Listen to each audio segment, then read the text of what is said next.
I do not know how this has happened, but August flew by and it is time to get my TBR together for the month of September. Hey book friends, and welcome back to my channel, or welcome if you're new here. September's going to be a bit of a strange month for me because I had to book an unexpected trip home to South Africa, so that's 10 days where I won't really be reading too much. But the flight time to South Africa is insane. If you know, you know, it's a long flight. So I thought that I'd probably be able to read one book on the way there because I do not sleep on airplanes, and one book on the way back. The other 4 books on my reading list for this month, I'll kind of try and dot in around that time. So I'll probably read 1 or 2 before I go, and then maybe read like one book while I'm there. In the evenings when I'm getting in bed, I can read like a little bit. So anyway, let's move on to my September TBR. I usually try and squeeze in one buddy read a month. This month, again, I have 2. The first is Gideon the Ninth by Tamsyn Muir, and this one I've wanted to read for so long. I know a lot of people talk about how confusing this book is, but I think that's sort of part of the reading experience, and especially when you're expecting it, going into it, it probably won't bother you as much. I thought because this book is so confusing, it might be wise to buddy up, because that way at least when you're chatting in the comments, like someone might pick up on something that you didn't notice and vice versa. I actually have 2 buddies on board to read this with. But I'm really excited. The second buddy read I have, which is something I am so insanely excited about. Like, I am actually a tiny bit scared to read this just because even though I know there's no way this author can disappoint me, you know, there's always that trepidation when you're like, oh, what if I don't like this book as much as I like the other books? And that is The Fragile Threads of Power by V. Schwab. You probably know by now, except if you're new here, then you may not know this, but I'll let you know now that V. Schwab is one of my favorite authors, if not my favorite author. I think she is so incredibly skilled at not only beautiful storytelling, but she just writes these characters and plots and worlds that just suck you in. You just invest in like her books, and it's just the most incredible feeling reading one of hers. Now, I was very, very, very lucky to receive an arc of this. I'm so terrified that I am not going to like this, but I know I will, because we're returning to Cal and Lila, 2 of my favorite ever characters.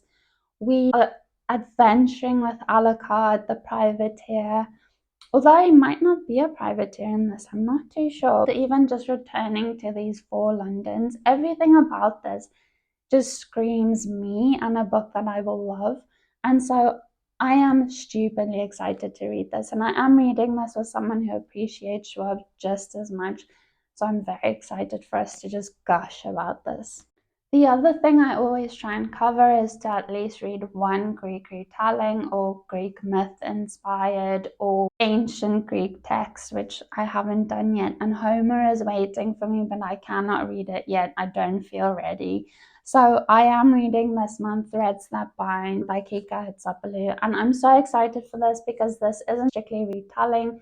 It is more inspired by Greek myth and specifically the Fates. I'm just itching to get into this because someone I trust very much, and the person who actually sent this to me very kindly, loved this, and I 99% of the time agree. This, I think, will be the book that I take along to South Africa and just dip into when I can. On the flight there, I will be reading my classic of the month, which is Dracula by Bram Stoker. This will be on my Kindle, so it'll be nice and easy to read on the plane. I have like 11 hours, so I feel confident that I can most likely finish Dracula on the flight there.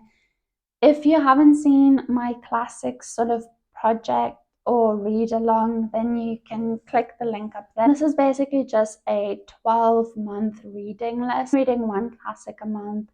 It isn't like set up as a buddy read or anything. You don't have to read everyone. You don't even have to read any of them. But if you are interested in dipping a toe into the classics, this might be a handy guide for you. So Dracula will be my book on the way there. On the way back, I have an arc to finish, which is the Gilda stories. Honestly, when I requested this probably like 6 months ago, it sounded really good, but I cannot even remember what it is about now. I know it has something to do with witches, and that's kind of all I need to know anyway, but I think that'll be my read for on the way back.